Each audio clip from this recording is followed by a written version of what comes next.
everybody. Welcome to Inside the Magic Circle. I'm Jason Augustus Newcomb, and today I'm inside the Magic Circle with a legendary author of award-winning books and a community builder in the Northeast for witchcraft. I'm speaking to the man, the myth, Christopher Penczak. Welcome. Thank you for being here. Thank you, Jason. It's good to be here.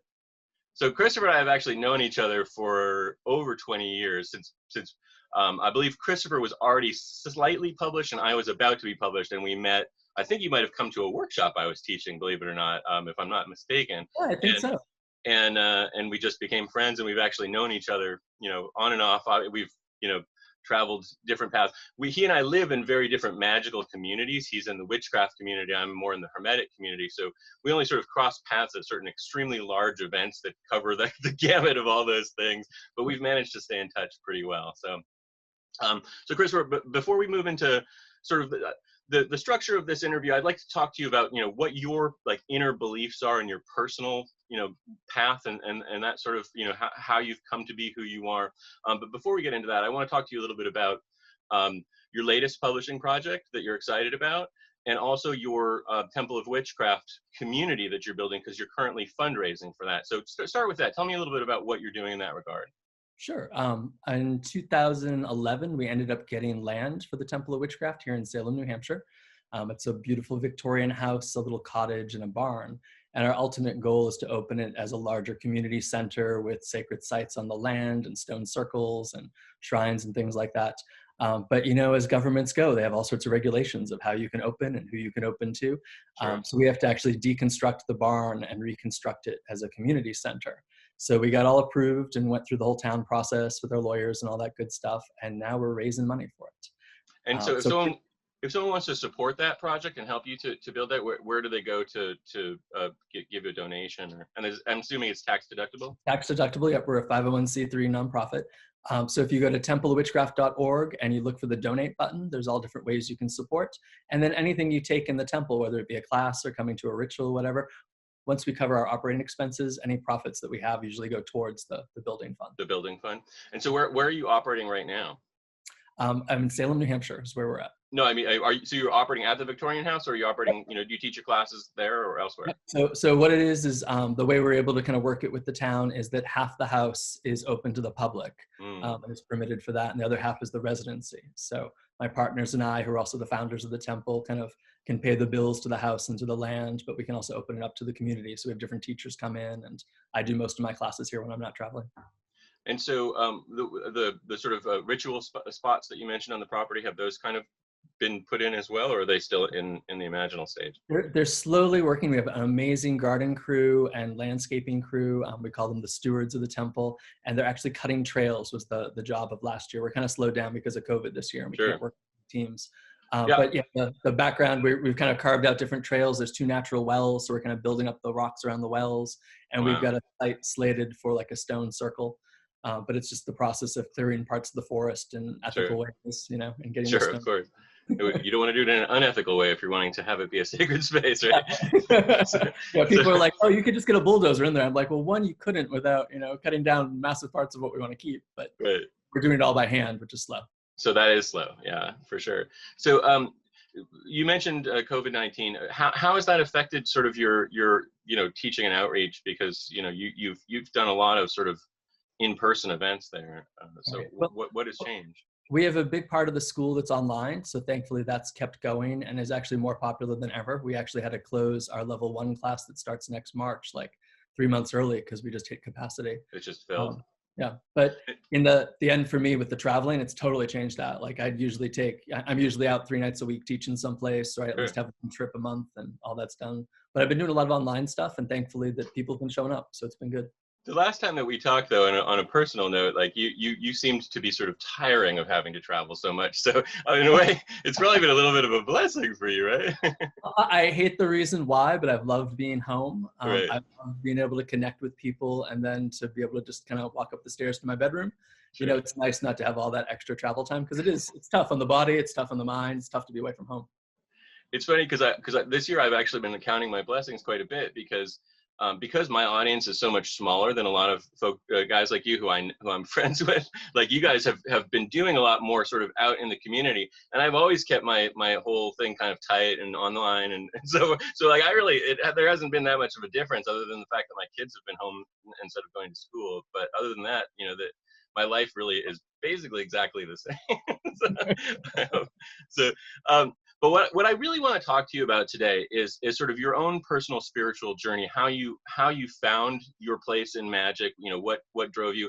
Now, I understand what I heard through the grapevine years and years ago, and so this might be a little bit misremembered, is that you're a Laurie Cabot student, and Laurie Cabot is the witch of Salem. She's a very, very famous woman, famous sort of for being famous because she's from Salem and has an interesting sort of classic Massachusetts name, and she's a witch. And so she kind of like has this, she was on all the talk shows back in the 80s, like as the official witch. But she teaches a class, and this is the bit that I was told, is that it's in many ways it's quite similar to the Silva mind control method, but sort of placed into more of a witchcraft milieu. Is that something that you would say is accurate of that? The first degree, absolutely. It has a lot of the kind of self-help, affirmation, energy work things, but it's definitely in the context of paganism and magic. And she's a big fan of the Kabbalion and the Hermetic principles and how to apply those. So it's not quite the Silva mind control method, but some of the techniques are very similar. Mm-hmm. And yeah, so that was how I started, but I actually started as a skeptic in all of this. And, the people who brought me into this were students of hers. And then I got to the point where I was asking too many questions they didn't have the answers for. And like, we're going to introduce you to Laurie. That's how we connected. So you were originally in the music industry, right? Yep. Yeah. And what were you doing in that industry? I have a degree in music performance and music business, and I was working for a little studio in the Cambridge area called Fort Apache Studios. I've been there, yeah. That's like the cool studio. That's like a lot of like Boston, pop artists and rock artists who came out of Boston. That's where they recorded. That's like the one. So when I started working there, it turned into a record label. So I was like one of the employees for the record label, and it kind of built up. And then as music in the 90s did, it kind of tore back down again. And so sure. When I got laid off, I ended up doing this full time, totally unintentionally, but it's where my path led me. So at what point within that music career was, paganism and witchcraft like percolating inside you? Was it always there, or was it something that you kind of discovered at? I ended up doing it in college. So I was going to school for music, and I was in the, proverbial rock band where I thought I was going to be a rock star. But yeah, I was probably 18 when I was introduced to it. The woman who introduced it to me was my art teacher from grammar school. I took private art lessons growing up, and I've known her since I was 7, and she gave me my first job in her office at 16. But it was back in the day, it's so hard to explain it to people now. It was like when you didn't tell people about this, like it was super undercover, like her altar was in the closet. If you went over, you'd never see it unless she showed it to you. And she waited till I was 18 to tell me she was a witch. And she knew I was searching for things. And she's like, this might be it for you. And I thought she was nuts. Like, it just seems so crazy to me to think like this woman thought she was a witch, how ridiculous is that? And then she told me more about it, and she taught me a little bit of meditation, and she taught me tarot cards, and I got pretty good with that. And she started teaching me basics of witchcraft and invited me to her coven. And but I'm super curious and I'm super rebellious. So when you tell me I have to do it a certain way, I'm always like, well, why? And I think she got tired of that, although I love her. But she's like, I'm going to take you to Laurie, and that's who her teacher was. And we started going to events in Salem and started taking classes with Laurie, and that's how it kind of unfolded. You taught a lot of workshops, and I know you still do, but like you and I were both involved in the sort of like local New England, there's like 6 stores and we would all kind of just go around to different places and teach in them. And you were a big part of that before you'd even written a book, right? I mean, you were teaching already. So what happened in your life that made you feel like you could go from student to teacher? Is just teaching a part of what you are?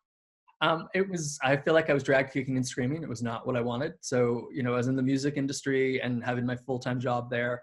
I ran a book club. It was just kind of friends coming together. And then the book club sort of turned into a meditation group. But, I think I was probably the most avid reader and the most dedicated to a practice, and everybody else was just kind of checking it out.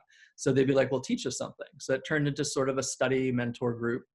And then they got to a point where I was sending them to Laurie, because I was like, well, I don't want to have to do anything teaching wise. So I send them to Laurie. And there was a point in her career where she changed where she was teaching, and some community stuff happened and she wasn't teaching as much.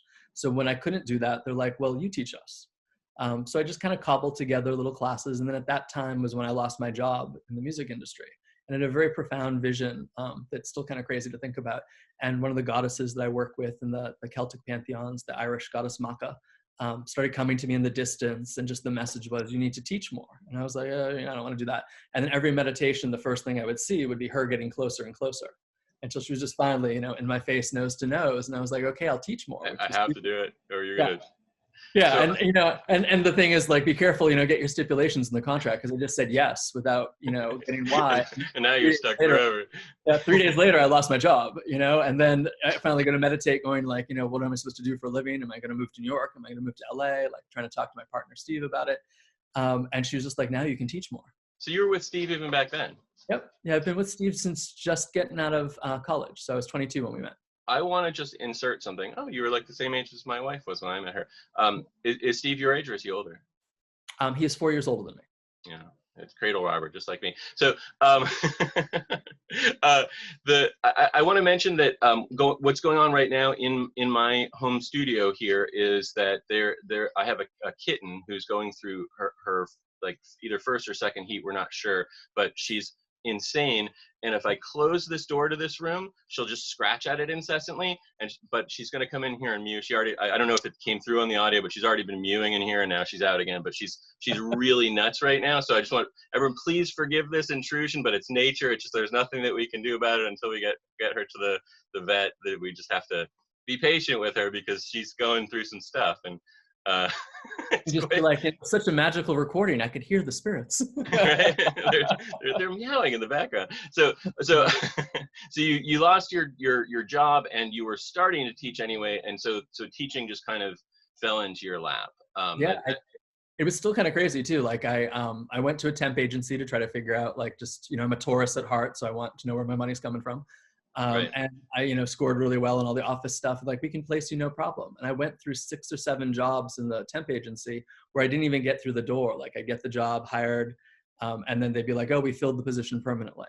And so I was getting frustrated with that, and so significant, looking at numbers and patterns and everything. The 7th job I was supposed to go to, I got a call that morning that they burned down to the ground. Wow. And I was like, all right, that's a sign. I was like, I'm going to stop looking for temp jobs now. And I put up a flyer literally in the library and the market for meditation classes. And I got tons of people calling. And then that first little group for witchcraft told other people, and other people started knocking on my door and calling me for witchcraft. And that's how it began. So I didn't really get into stores until, do you remember, I'm sure you do. Do you remember Unicorn Books in Arlington? Oh yeah, for sure. Yeah. So the owner of Unicorn, one of the owners of Unicorn Books, was my astrology teacher. And I was taking like a Friday night series of astrology, and they had somebody who was doing their pagan classes kind of fall through for the Sabbats. So I remember on a Friday night in the astrology class, she just pulled me aside in the break, and she's just like, do you Beltane? And I was like, well, Jan, what do you mean by that? Like, is that a weird pagan? Yeah, and she's Hindu, so she had no idea what I meant by that. And so she's like, well, do you do Beltane? I was like, yeah, I do Beltane. She's like, could you do Beltane for other people? I was like, I have no idea what you're asking. She's like, our person who's supposed to do Beltane tomorrow quit, and it's too late to call everybody to cancel, and I want people to show up and not have something. Could you do something for us? And I was like, yeah, sure. And then they started asking me to teach witchcraft classes after that.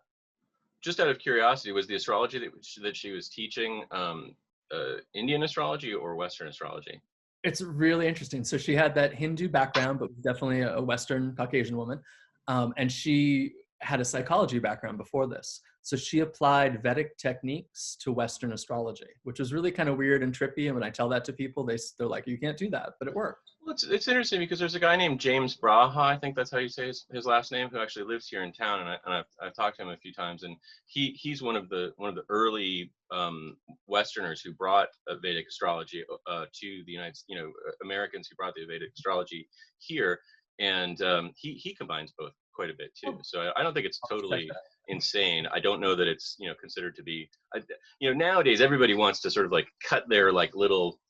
They want to own their little territory. So I'm sure it's more like you don't want to mix those things because they'll this person wants to keep Vedic astrology pure and this person wants to keep Western tropical astrology completely pure as well. So but I mean I think that they ultimately have informed each other over the centuries. So I don't know. But anyway, what I want to talk to you about, with there's so many little things that you've said that have made my brain go off in different directions. But the main thing I want to talk to you about, you said you had a vision of one of your goddesses who came to you. And one of the things that I like to talk to people about is, first of all, what you see a goddess as. You know, is a goddess a discrete being that is out in the universe, or is she a part of sort of the collective unconscious that that we're participating in, or is she something that's more personal to you? Like, what's your view on that? Yes to all of those things. I think, at heart, I have, a really Hermetic perspective. So I think, that's why you and I can resonate about a lot of stuff. But I think I think the gods are mysteries. So I think if you try to say any of these gods are absolutely this, you're sort of missing the point of it. I know Storm Fairy Wolf talks a lot about how the gods are mysteries and you can't really pin them down. So I want to give him credit for that phrase. But the idea that, to me, I don't necessarily see them I see them as separate and distinct as you and I are. And I said this to a friend of mine who's a hard polytheist, who's really, very avid hard polytheist. He's like, yes, I knew it. You must be a hard polytheist, because he equates being a hard polytheist with being academic and true to folklore and mythology and all that. I was like, yeah, but I don't think you and I are that discreet. He's like, oh, okay. So I think there's a great mystery to it. I think everything is interdependent and interconnected, yet things Sure. are also independent and have their own identity. So I think, was a wiser part of me putting me on the path I needed to be on? Was it my higher self coming through, Maka? I don't know, but I think she also has her own agency. There's things about the path I wouldn't have picked for myself. And I sort of feel like in the job situation for the witchcraft community, she's sort of my boss, so Okay, that's, yeah. she feels, I mean, that makes sense for you to feel that way. The you reason know? that I asked though is because you mentioned that you came to this as a skeptic, and so that's an interesting perspective to have. So many people who come into paganism or neo-pagan or Hermeticism or all of these sorts of things, or even grimoire magic, they're coming to it from as either a failed Christian or a still slightly believing Christian, or someone who has these has a very strong spiritual background, but they're looking to find what is correct for them. They've found something wrong in their spiritual path, and so they're looking to right it by moving into the esoteric domain. But you started more as I'm a musician and Well, I was raised Catholic, and I went to all boys Catholic school for high Mm, school. I think definitely as a queer man, I left that going like, yeah, this is not for me, and I needed to find something that was more, open and accepting of who I am, if I wanted to be open and accepting of who I am personally. And so witchcraft, thankfully, the Witchcraft of Salem, Massachusetts, and Laurie Cabot and the Cabot tradition was very non-gender polarity based. So a lot of the stuff that I later encountered in witchcraft about gender and gender roles, I didn't have there. So I felt very accepted. A lot of the first, as an 18, 19-year-old, a lot of the first gays and lesbians I met were at witchcraft circles, and they were very open and out. So that was very helpful for me. And I think I left Catholic school believing in something, because I think previous to that, I'd had spiritual psychic experiences that I couldn't quantify. But I right. think Catholic, I kind of put them under, oh, God did that. Or, that it's like at a visitation from a deceased aunt right after she died. And it was when I look back on it, it was classical psychic technique. It was in homeroom in high school. And it was those early mornings where the sun hasn't risen, at 6:50, 7 o'clock Right. a.m. And it was almost like the window was like a dark mirror. And I just saw like the lights and shadows morph into her face. And we had this whole conversation, in a non-magical setting, but I was like, oh, God let my aunt visit me. So I believed in something, but I didn't necessarily believe in Catholicism or the Sure. institution of Catholicism.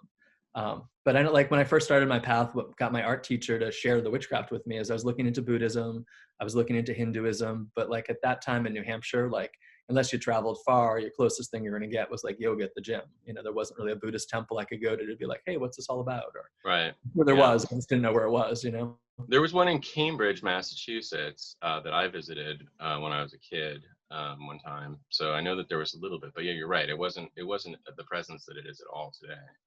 Right.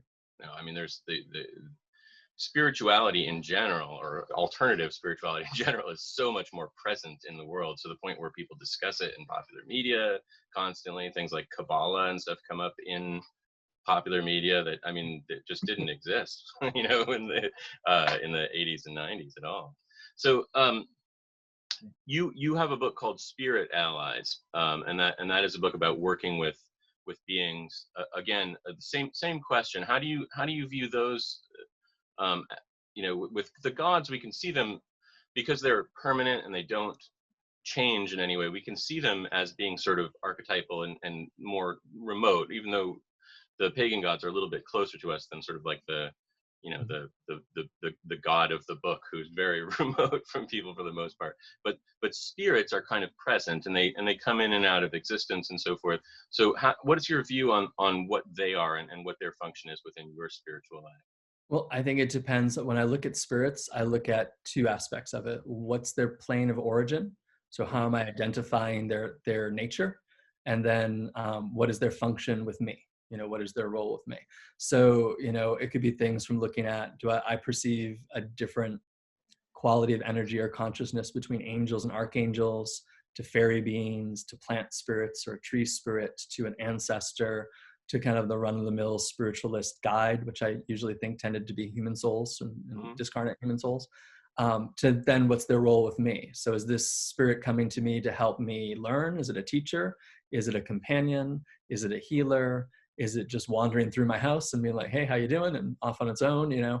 So what is our relationship? And then just kind of getting into what's its plane of origin? What is its specialty? Like there's things I might ask a plant spirit to help me with that I'm not necessarily going to ask a pagan deity about, or I'm not going to ask an ancestor about. So it's figuring out, you know, the right spirit for the right work that we're having to do together, and are they willing? I do believe, even though there's an interdependence and interconnection between everything has its own agency and has its own willingness. So there's spirits that, you know, don't want to work with you, and I think you got to respect that, you know. And there's others that really want to work with you, but sometimes I don't want to work with them, and they've got to respect that.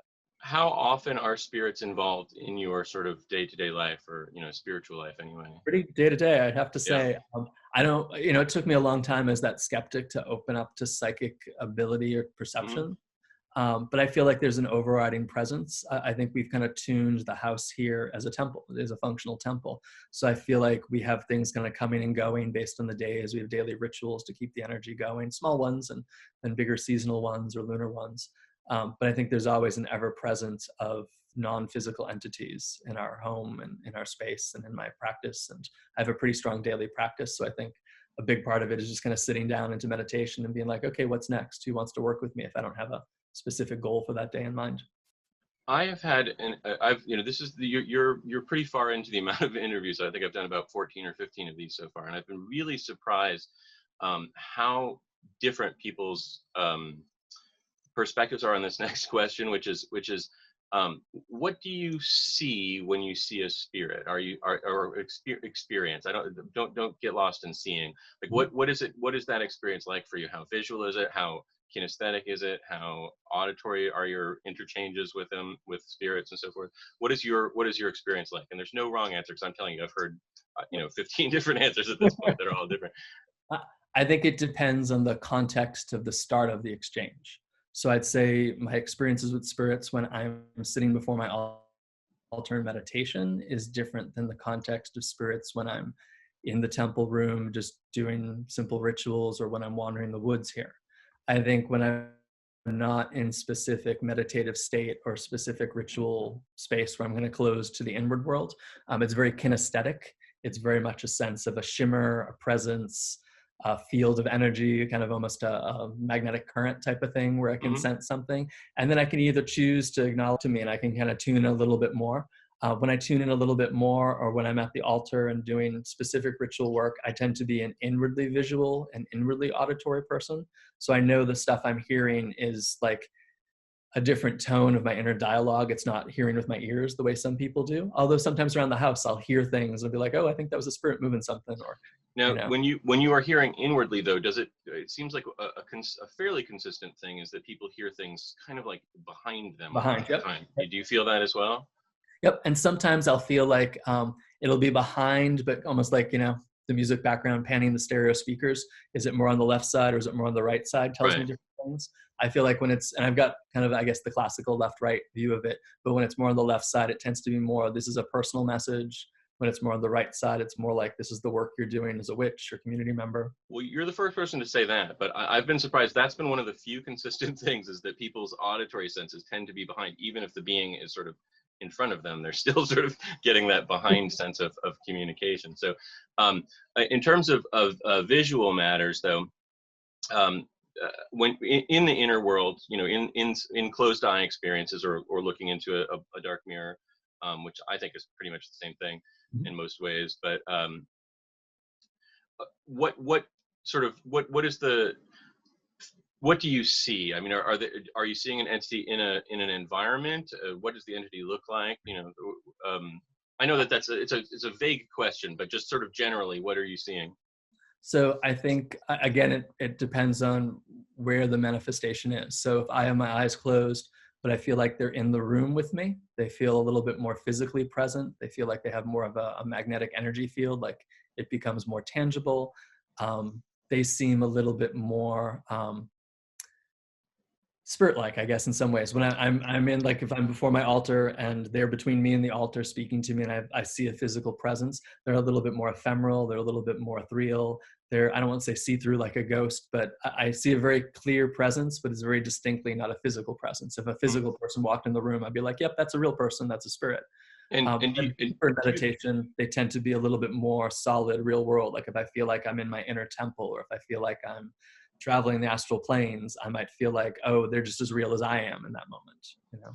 Do you feel like when you're seeing something in your temple that it's your eyes that are seeing it, or is it still sort of your spiritual awareness that's seeing it, but it's just sort of being mapped into a semi-visual space? Yeah, I think it's psychic perception, you know, if you want to say the third eye or psychic senses, but I think it translates into ways. I tend to be an audiovisual person, you know, with my background, so it tends to translate in that way. But it's very clear to me that it's not my eyes, and it's very clear to me it's not my ears, but it's words and pictures, you know. The reason that I like to press this with people when I can is that a lot of people getting started, they don't understand that, and so they're expecting something very visual to be happening rather than that it's still a psychic perception. That and you know, when it comes down to it, most magicians acknowledge, not all, but most magicians acknowledge that it's still a psychic experience that's taking place. And I think that's a subtle thing. And I think that in and of itself, that like being able to place yourself in that space is actually the challenge. So you said that you were skeptical and also sort of didn't feel very psychic early on. What practices and what efforts did you make to open yourself to that space more? The biggest thing was daily practice of just getting into an altered state, controlling myself in that altered state, doing experiments, doing the exercises, like really a lot of the foundational stuff that Laurie Cabot taught, and feeling what are a few of those exercises, just in case people want to? I mean, are these this is a lot of this is probably in this book. It is, yes, absolutely.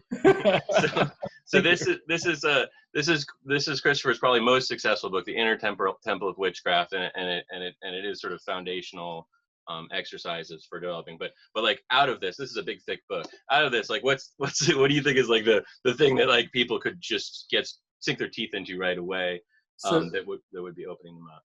Yeah, even like the most simple of like feeling energy between your hands, or if you've got somebody to work with to feel their energy, or to take different substances and feeling their energy. Like a big thing that I always kind of relate to my students is, you know, people who go in these metaphysical shops and pick up a crystal and be like, wow, can you feel the energy of this crystal? And you know, at that time when I started, I'd be like, yeah, it's a rock. You know, like I didn't feel anything about it. I was like, it's a pretty rock, but it's a rock. So to be able to sit with different things and to determine their subtle differences between an amethyst and, you know, an emerald or something, they feel differently when you can really tune in. So what's for you, in your personal world, what is the method that you would use to tune into something? Like, what is it? What are you opening up? Imagine that you're holding a rock in your hand right now. What do you you know? So, and you want to understand its subtle essence. What is it that opens within you? Where does it happen in your body? In the deeper practices, I'd first probably start with something of either a breathing exercise or a countdown exercise to really make sure I'm at the level to perceive. I would have the stone between my hands enough to feel my pulse kind of on either side of the stone, to really feel like I have that. And then as I breathe, I would often feel like I am breathing in through my palms and drawing in the essence of that stone to feel it in my hands. And then just to really be aware of both my thoughts, any visuals that may flash in my mind, and sensations in my body.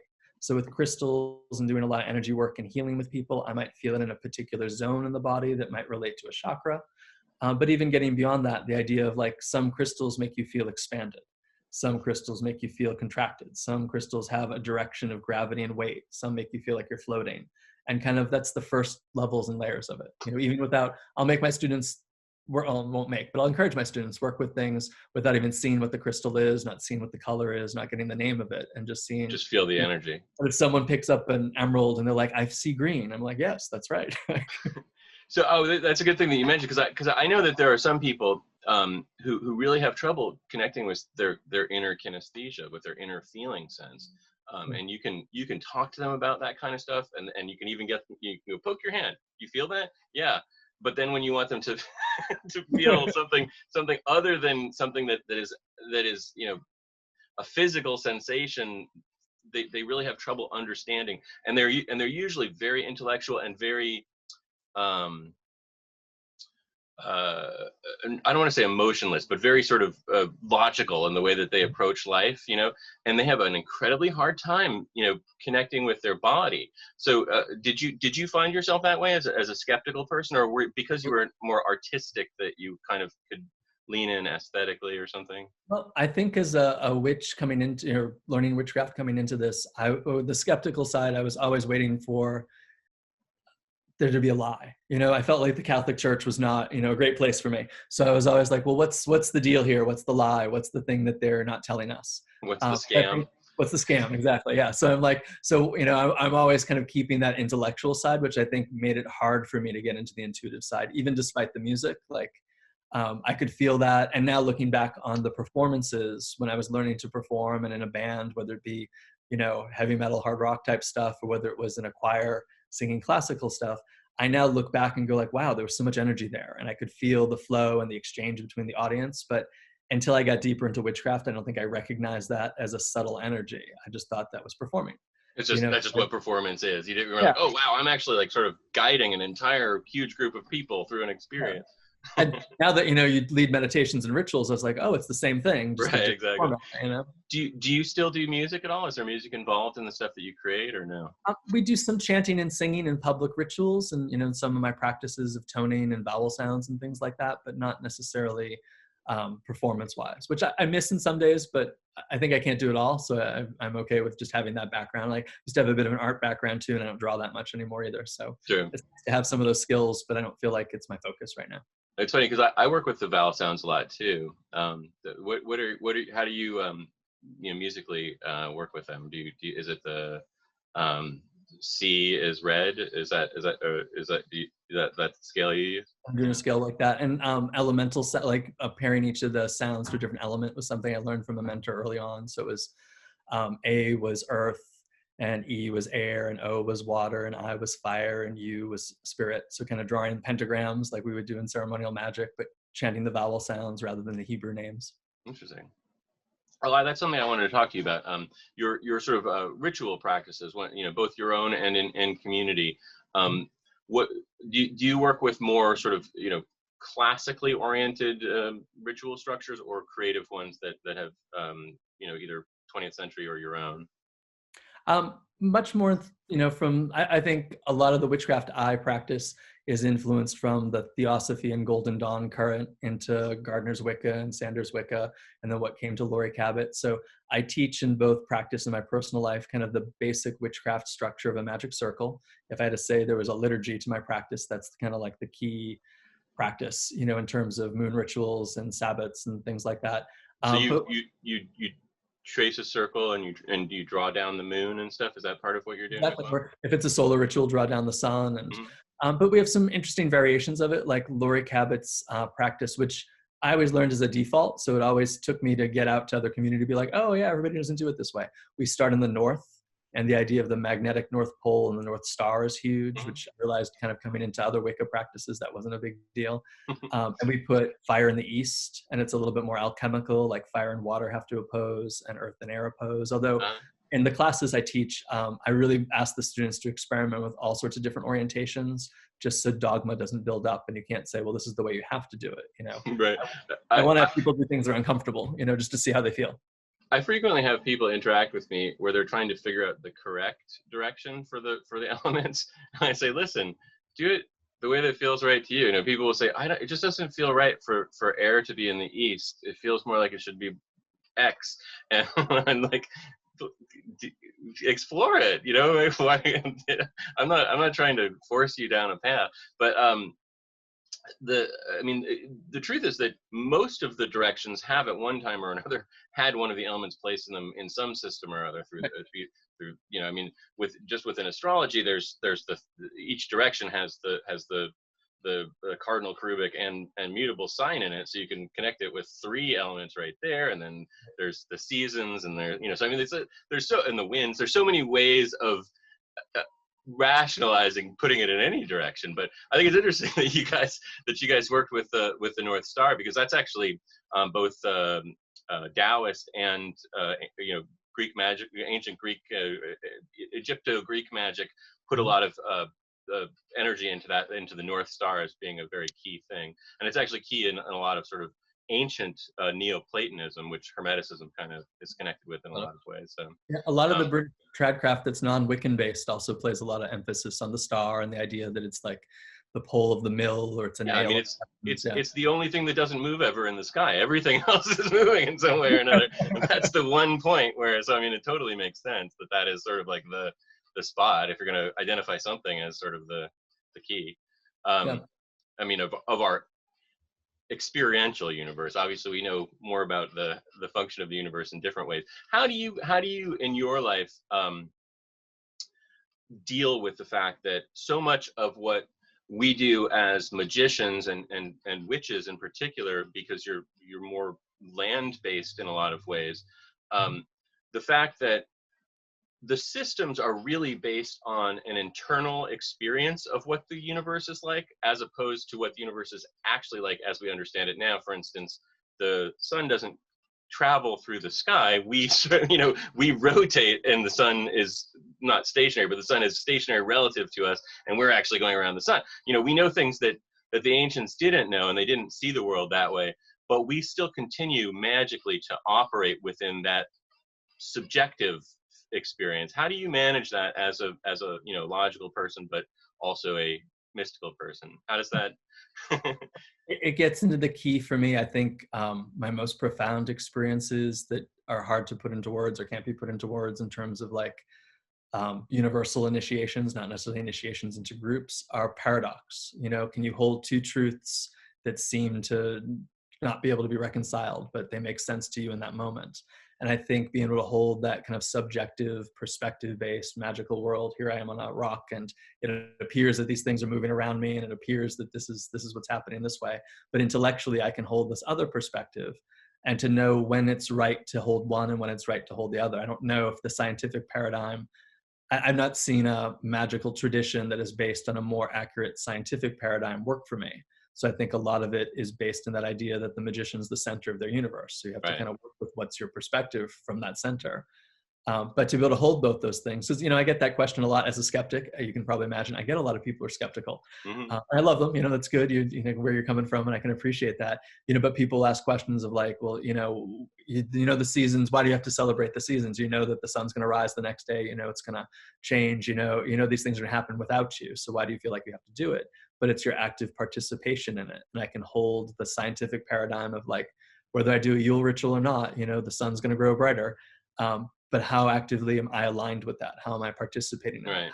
How plugged in am I to those energies, both on the earth and the cosmos? Well, I mean, I think that's a pretty terrific answer, that, you know, that we just have to hold both and each have their place. When a person comes to you skeptically like that, what do you think that they're hoping to hear from you? Because you know, obviously, you're a magic teacher. They're not coming to you as a debunker, so they're wanting you to somehow convince them of something, right? Do you feel like they're satisfied with that answer, or are they sort of like, I think there's 2 types of people who come as skeptics to me. There's the ones who want to debunk me, you know, and I think they get frustrated because I don't really hold strong to anything. I was like, okay, can you believe that? Sure, whatever. And I think the hopeful skeptics, they're really looking for an experience, or they're looking, if I sound smart enough and they think, okay, this guy's not crazy, and so, you know, this is not a bunch of fluffy stuff, you know, why does he believe this? And then what was the thing that kind of got him over that skeptical hump? And sometimes it doesn't. But I can only speak from my experience. And so I try to encourage people to have experiences, because I can talk, it's all blue in the face, but until you experience it, you're not going to believe it. Just like, Right. I didn't believe it till I experienced something psychic that I couldn't explain just through logic. I think attending group rituals, well done group rituals, I should insert, is actually a really good way of opening up to that, because there is some sort of much like a rock concert or something, there is some sort of transformative energy that is evoked in a large group that can be really powerful. On the other hand, it also can be one of the most disappointing experiences if you go to a group and they're not well organized, and the ritual is too all over the place. So often I feel like those big group rituals that are like, that cover like a football field space of place, it's just like there's too much going on there. It's like, just so much energy. But what was the thing in your life that you think made you jump past being a skeptic for you? Like what was it that sort of said, okay, I'm getting something here? Yeah, it was I had some profound experiences with my first mentor of spells working that I thought wouldn't be real. So that kind of opened the door to it. But the thing that really pushed me through the door was second to last night with Laurie Cabot in the first degree. She does these psychic healing cases similar to the Silva mind control method, where you get the name and age and a location of somebody you don't know, and they have a diagnosed disease, and you're partnered off with somebody, and they've got like a sheet of paper that has the whole descriptions, and you can't see it. And you use the technique, and you go into trance, and you count down, and you're able to see and describe physical features of height, weight, eye color, hair color, and then zero in on the illness and the disease. And when I first heard about this as the skeptic, I was like, yeah, that can't be real. And then as I saw, other people talk about it, I was like, well, maybe special people can do that. And then Laurie Cabot demonstrates it one night. I'm like, well, she's the official witch of Salem, Massachusetts. Right, of course. If she can't do it. Yeah. And she's like, I guarantee you by the end of the week, you're going to be able to do this, because it's like a intensive week when people come out to travel to teach, study with her. And by the end of it, and at that time, Laurie, she's a harsh teacher in a lot of ways. So it was this sense of, you're going to do this. And I'm like, I'm not going to do this. She's like, I don't want to hear that. You're going to do it. And so, you're already kind of setting up for that confrontation of it. And so I was taking the classes with my mother, a very good friend who's like my spiritual sister, and we were going down as a group, and we're just like, if any one of us can't do this and they give us a hard time about it, just all three of us are going to walk out together. And that's how kind of confrontational it felt at that time. And we're like, yeah, it's solidarity. I mean, that is a tough crowd that Laurie's walking into. You guys are like, we're gonna bust this place open if it. Yeah, she had that at that time. She's become more mellow, and as I've gotten to know her more personally, she's become more mellow and a lot more lighthearted about it. But this was early '90s, and she was very like, you will do this, very confrontational. But she didn't know that, so we just kind of came in with that. All right, we'll just do it the best we can, and if anybody gives us a hard time about it, we'll do our thing. And by the end of it, we all three of us had profound experiences. Up until that point, had not had deep magical experiences or deep magical training. We didn't come from a long line of witches, none of that. Mm-hmm. We just took a class and had some ritual experiences before the class. And we were also floored of how amazing it was. Like, it utterly transformed my worldview. And the kind of greater implication wasn't just that magic and psychic abilities were real, but it was even kind of getting into that divine mind principle, like everything's a thought within the greater collective. Right. Your thoughts influence other thoughts, and other thoughts influence you. I wasn't super happy at the time. Like, I was still closeted, struggling with school and, going to music school, and really kind of struggling with this idea of, I'm generating all this kind of negativity, or I'm generating all these bad thoughts and low self-esteem and being unhappy with the world. What is that not just doing to me, but others? Because obviously I'm connected in a way I didn't think I was connected before. And that really pushed me to kind of take charge of my life and to try to be healthier and happier and receive that magical support and do the practices. So it really utterly transformed me. And even to that point, I was not interested in being a witch. And from that moment on, I was like, yeah, I guess I'm a witch. And that's when I started identifying with it, even though I didn't want to do it as a vocation. I was just thinking it was my personal practice. So when did you come out as being gay? Probably the year after that. Yeah, and when did you come out as being a witch? Same time, or? Yeah, so coming out as a witch was probably, so all my family knew I was studying witchcraft. That wasn't a secret. Some of my friends thought it was weird, or I kept it from some friends, but I was probably 19 at the time, and I probably came out as gay at 20. Okay, so out as a witch before out as gay, and which one was harder for your world to deal with? Gay, definitely. Yeah. At that time. Yeah. I think I lost more friends over being gay than I lost over being a witch. That's I think they all sort of placated me with the witchcraft, but they probably thought it was a kooky phase and Christopher's artistic weird and everything. But I think growing up in a mostly formally or full on still Catholic community, and those being my high school friends and all, I think a lot of them had a hard time with the queer part. So your mom went with you to the witchcraft class, so she probably wasn't a big problem with coming out, though, right? She was open to it. I think it was still back in the day that, you know, parents still took it hard, you know? So I think she was very accepting and loving. But I think my parents had a hard time adjusting for a little bit of it. They still were super supportive in the long run and have been incredibly supportive throughout my whole life, both of the witchcraft and of being gay.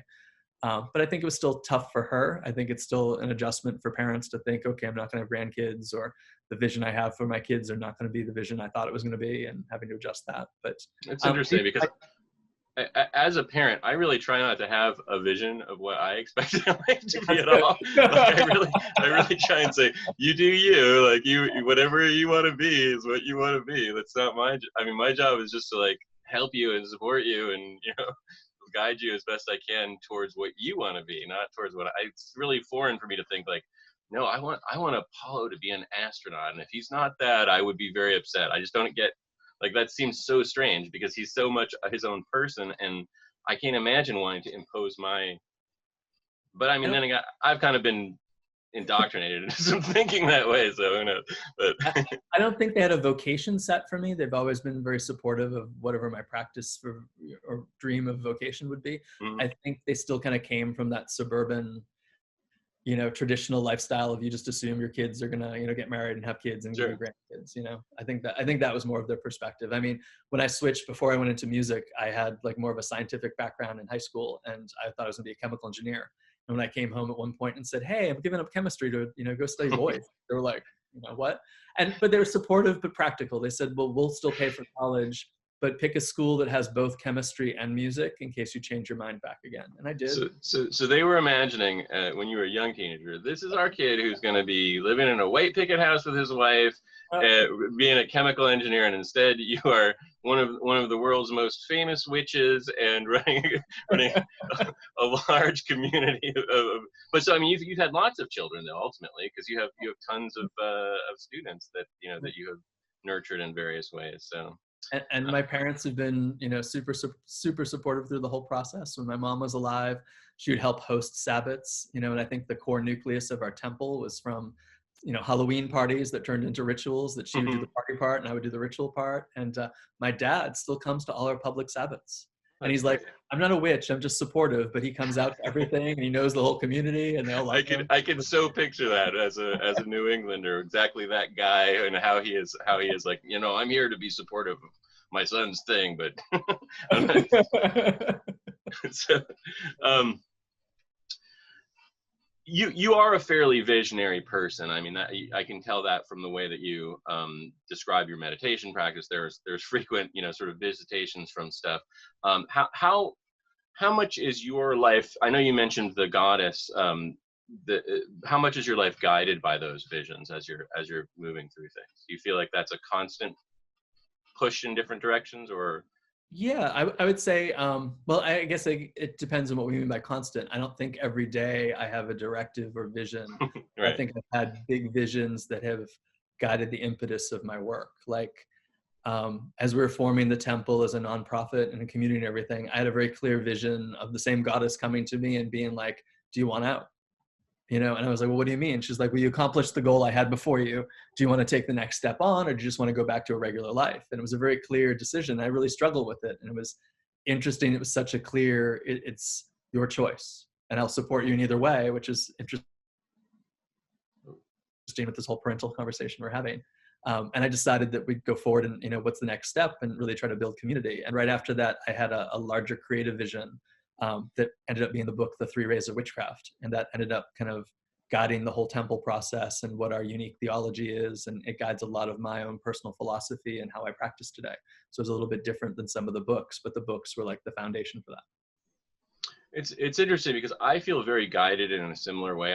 I make very few decisions for myself about my life. I just kind of like, I'm open, and, you know, what do you want? Like this project that we're doing right now, literally I was having a chat conversation with a person who I was trying to get to do something with me, and just all of a sudden washed over me like, this isn't the right thing to do, you should be doing it this way. And like, it's all, and I was like, I have to go, you know, and I just sat there and was like, okay, I get what I'm supposed to be doing, and that's how this sort of came to be. And you know, I really don't do much creatively other than just sort of let that come through me. And I find that a lot of the people I've been talking to, while they're very spirit oriented in their work, they don't seem to feel that way about their creative work. And I think it's interesting that you feel similarly, sort of like, oh, this is the thrust, or this is the choice I get to make, you know, like that you do let stuff wash through you, and that it's interesting.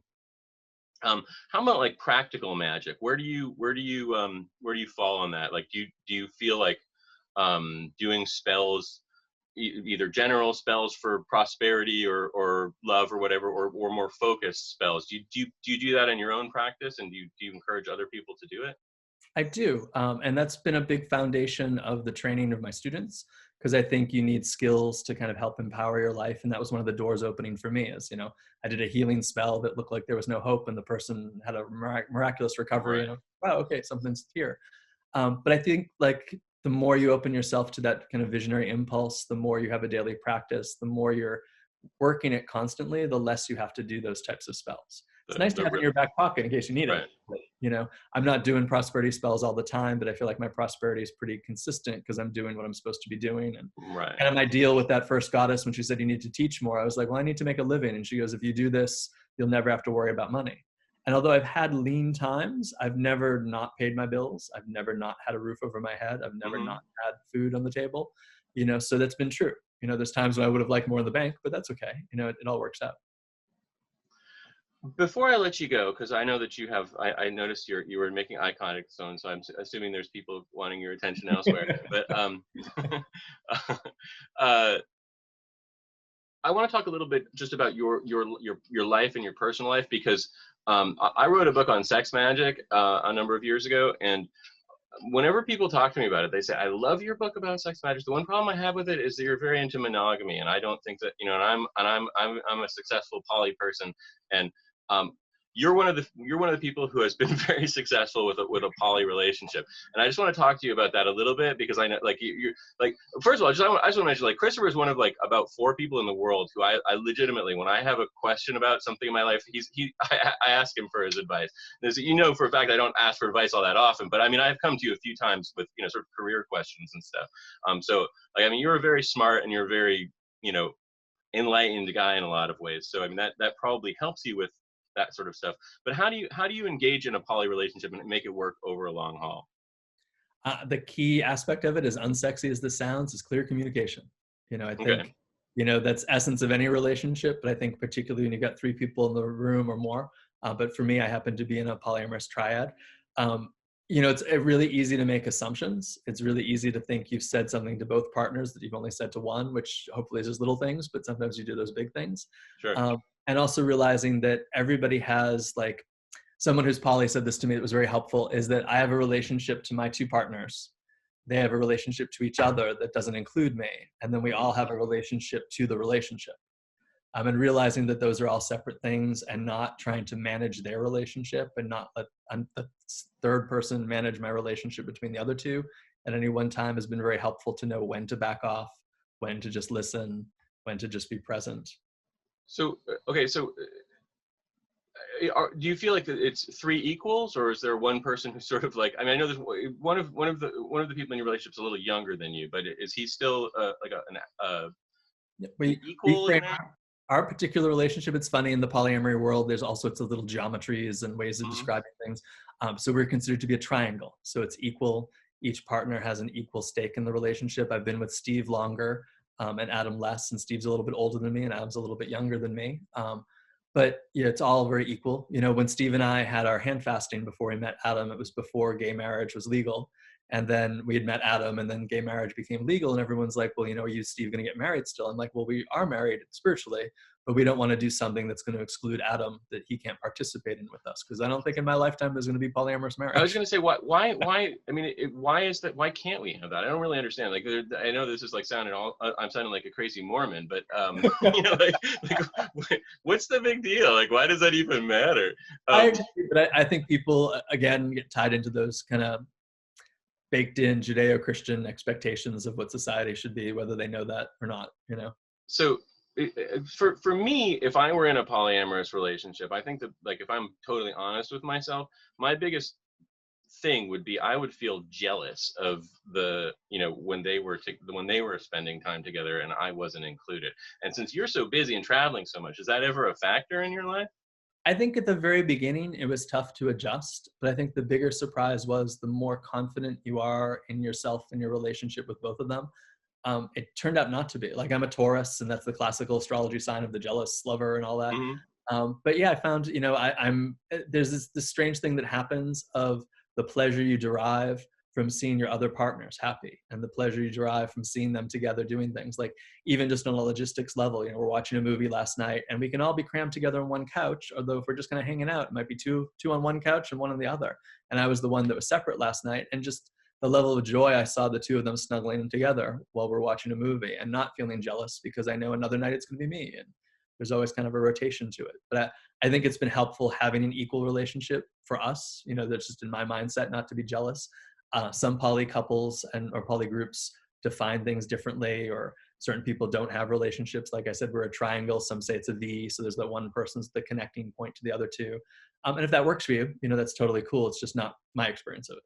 And do you see those kinds of relationships working over a long period of time? And I'm not trying to get you to be judgy with other people's things, but I'm just curious, like, because that seems like a very precarious kind of relationship where there's like two people who aren't really related and you're connected between both of them. That seems like trouble to me. I mean, I've seen even triads like us not do well. The ones that I have the most experience with, which I think is just my background and the community I'm in, I see mostly triads that are equal, that are of the same sex, do well. So whether it's 3 men and 3 women, that tends to do really well. When it's mixed sexes, it seems to be a little bit more stressful. But I've known. I think that's what stressed me out, because I am heterosexual. So I mean, it would be 2 women most likely that I would be in a relationship. There's no way because I couldn't have. They wouldn't make sense for me to be with.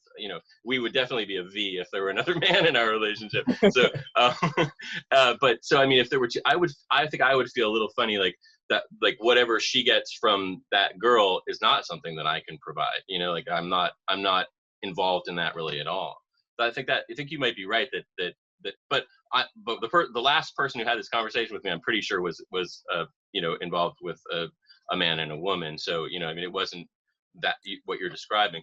I have seen it work though. I mean, we've had friends in the poly, if you want to call it the poly community, I've seen it work long term. So, but I do think it takes an immense amount of communication and an immense amount of patience and so I mean, by communication, does that mean like you have to like argue with truth, or is that just like you share everything and don't hide anything immediately? I think part of it is even just logistics. Like the toughest time we've had in the relationship, we had to institute the weekly family meeting. So every Sunday at 7, we're sitting down planning. And I mean, some of it's just you have the stupidest fights over logistics.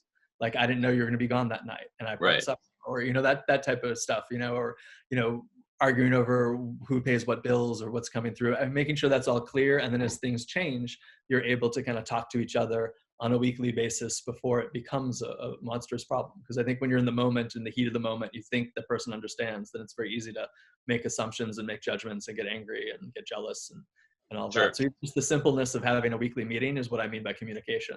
And so you think that has like simmered down a lot of that was huge. We don't do it as much now because I think we're more in a routine, but I'd say in our most adjustment phase of our relationship, like when we first all moved in together and all that, it was having the weekly meeting that was huge for us. How long was that adjustment period before it started to feel like it gelled together? That's a great question. I would say honestly, our home before we moved to the Temple was a lot smaller. We had a condo, and then Adam moved down from Vermont to be with us, and it was a 2-bedroom condo. And I think just space-wise, that's a lot of people in a small space. Yeah, it caused a lot of stress just because everybody didn't have their space. Once we moved to the Temple space, one of the requirements of wherever we're going was we each needed to have a room where we could close a door. So you each have your own. You each have your own room, or is there one room that's the bedroom, and then 2 of the other people have their own room? So we have 1 bedroom that all 3 of us sleep in, and then all 3 of us have an office because we all 3 work at home. And I wish we had one more room here, but anyway, no, I have an office, but you don't. You don't have your own. Like, I mean, technically speaking, I'm sitting in Jennifer's office, which is like a space in our bedroom. So, but the lighting's better here. So, uh, you've only met my wife a couple times, right? Yeah. Yeah. You wanna come on camera for a sec? Yeah, come say hi. I usually do it after the Right. Yeah. No, we're actually still done. recording. I have a couple more questions, and I'm gonna let you go. I promise, Christopher. I know everyone's like, get off with him. Nice to see you. How are you? Oh, it's been so long. Right? Nice to see you.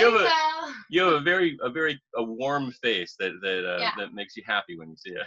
Yeah. It's really nice to see you again. Good to see you too. How have things been? Yeah. Oh, good. Hanging in there. Yeah, we've got a lot on our plates with 3 kids. So, yeah. I can't even imagine having kids at home. It's hard enough. Yeah. Oh, my My hat's off to you. Yeah. One is with a friend, or actually, two are. One is on an extended sleepover right now, and 2 of them are at the park with playing. So it's like a nice quiet moment here in the house, but except for the cat and he. But so in your relationship, are you guys? I don't even know what the word would be for this. Are you duogamous? Like, are you only like exclusively with each other, or are you allowed to sort of explore other experiences as you want to as well? The only times we've had explorations is when all 3 of us are present. So interesting. Okay. At more sensual, magical convention type stuff or things like that. But it's so few and far between, and I think for our particular setup, I don't even say it would be the jealousy aspect of it, but it's just the idea that we're very set for the 3 of us. And I think to find somebody that all 3 of us are interested in, that's interested in all 3 of us, is like, once in a blue moon. Few and far between, right? And I mean, and in the end, I mean, there's 3 of us, so it's not really that necessary all the time. But yeah, if I'm traveling on my own, we don't necessarily tend to, we're not open in the way that people define that. So we're not free to play with others. And so you don't have groupies that are staying in your bed every night when you're in your hotel. Nope. Sometimes they offer, but no. Right? Is that a pushy question? I'm just curious because it's interesting. When you are sort of a known person, there are a lot of people who are interested in you just because of that fact, and it sometimes, like, I mean, I honestly feel like that lessens you as a human being. So like, it's probably, I mean, like, there's something very nice about being with someone who's sort of been there for a long time, that is like actually cares about you because of you, and not because you're an exciting authority or star or whatever you want to call it. So you don't feel drawn to anything outside of your relationship really ever? I would say, in my younger days, it was flattering because I think I was always the kid that, didn't see myself in that way. And I was not necessarily particularly romantically active before I met Steve. I grew up in the AIDS, generation. So like, it was very, scary type of thing. So I dated a lot before I met Steve, but I was not particularly active sexually.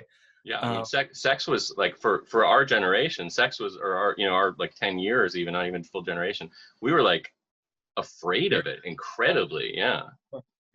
So that's, I think when I was younger and popular and going to festivals and events, it was a very flattering thing because I think it went to my head, but it wasn't anything that I particularly actively pursued. Steve and I were a little bit more open before we met Adam, and I think once we were with Adam, that was it. Our life and everything, it was just like, adulthood. It was kind of coming into the clarity of what do I really want, what is not, what would be destabilizing, what would just be a distraction, where am I clear with it?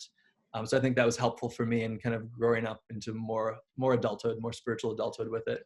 But I did find it, I will say, there's times when I found it flattering, but I think it's also weird, because it's also they're attracted to a perception of you that's not really you, or it's you magnified in front of a group of people, but it's not you hanging out. So when I'm alone, at a festival and someone's offering me a drink and we're having a chat and a conversation, someone's being flirty, that's wonderful and I enjoy that. But at the same time, it's not real, Right. Very much not real. Yeah. So, in conclusion, I just want to, go back around. You've got a book coming out soon. What is that book about? It's a really weird book for me. It's called The Witch's Hut. And due to COVID, I'd hoped it would be out now, but printing and all that is still slowed down so much. So hopefully by the beginning of next year. But it's kind of a parable. It's not really a typical book for me where it's like instructions and teaching and history and everything. It's a story, but it's not a novel. It tends to be, a tale of why we often have persecution and victimization. It was actually inspired by a conflict I had with somebody. And I was really reflecting on, this sense of othering, even in the witchcraft community, and, persecuting in the witchcraft community and victimization. And I just started getting this little kind of message in my head talking about our inspiration and everything. It was not a book I would have chosen to write or had a business sense of this is a great business move for me. And it's a tale of a village that has a tragedy. There's a lightning strike and barn burns down and all that, and they blame the local witch. And this is the tale of them going in midnight to, string up the local witch and to, with pitchforks in hand and torches burning. And she greets them at the door. And it's sort of like a conversation back and forth of what they have about taking responsibility for your life and what magic really is and isn't. So it's a short little parable, which I'm very excited about. I've been being able to be in self-publishing now and to work through Copper Cauldron, which is a publisher I created with my partners, to really serve our temple community. I've been able to do a lot of artistic books that I think mainstream publishers wouldn't let me get away with. Sure. Yeah, so it's been fun. And so how long of a book is it? It's probably about 90 pages or so. I don't know the word count of it, but it's a short little hardcover parable we're going to put out in a special edition. I did all the interior artwork for it. You did the art? Yes, I did. Yeah, I did the cover and each page. But sort of a little bit of art still going on there. Yeah. That's art for a while. Yeah. So this is really a heart project that you're working on right now. I mean, it's something that's very meaningful. Absolutely. Yeah, it's not something I expect to be on any bestseller list, but I really want it to be out there. And I think it speaks to a lot of the ideas, but it's not for a lot of people who are interested in magic, but aren't necessarily going to, sit down and meditate or do ritual or ceremony. I think it gets the magical worldview across pretty well.